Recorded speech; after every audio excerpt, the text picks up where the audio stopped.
Another point that I loved was the phrase, I love you. A man can say these words as easily as he says, I love a palmy at the local on a Saturday.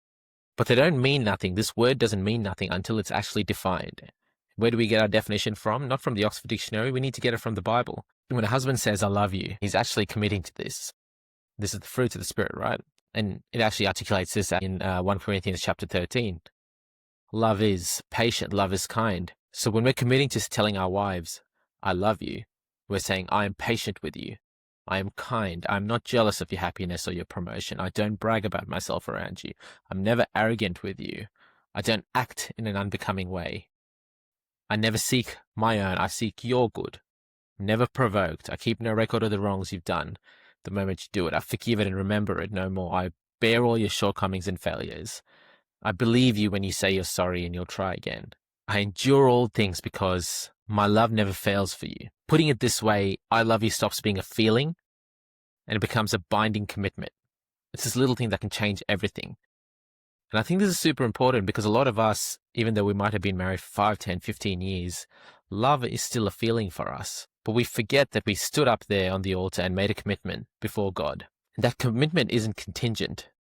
And sure, if you're a man and you're going through, abuse at home, or if you're a man and you've completely been disrespected to the point where there's unrepentant sin at home, then yeah, there is a conversation there. But we made a decision before God to serve and love our wives.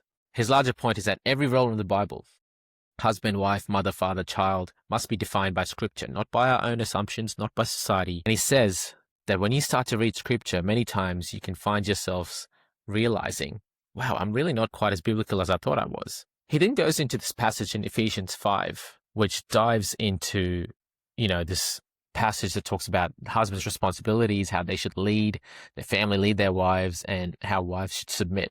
Before he ever gets to wives submit, Washer dwells on verse 21, which says, be subject to one another in the fear of Christ. And here's the important part, right? He wants husbands to see first that they are married to a fellow believer. Not primarily husband and wife, but two believers. He's careful and clear in saying that I firmly believe that a man is to lead his home, but he's also subject to his wife as a fellow believer. She can speak into his life, disagree with him, and give counsel. He can sit down, ask her counsel, hold one opinion while she holds another, and conclude, my wife has made the wiser decision. I think we need to follow her counsel. And listening to her and sometimes going her way doesn't make me less of a leader at all. In fact, over questions concerning the husband and the family, the first person he should run to is not even his elder or his mates, but his wife. And when he refuses to listen, he should recognize that he's in sin